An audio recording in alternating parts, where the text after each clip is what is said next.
Okay, ibigay nyo na ang mga nabunot nyo sa mga kaklase nyo. Mag-stage gift na tayo. Bilis na. Ang ganda naman ito. Thank you. Wow, ang ganda naman ito.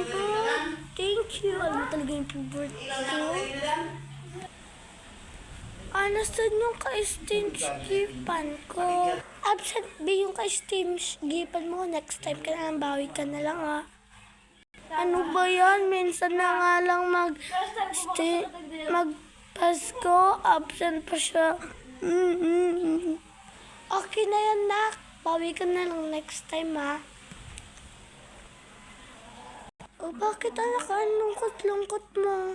Wala ako natanggap na ligaro, Nay. Ganun ba? Ito, para sa'yo. Salamat, Inay. Kundi ngayong Pasko, wala na siguro akong matatanggap na regalo. Siyempre anak, kakalimutan ba kita? Wow, si Tia Mari, may pusan ba kayo? Anak, aalis muna ako ha.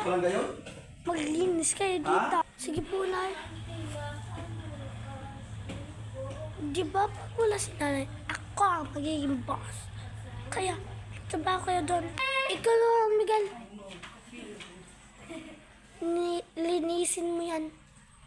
Maghugas ka ng pinggan. Sige na, makapag-utos.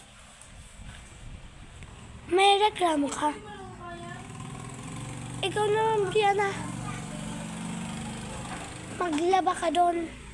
Makapag-utos.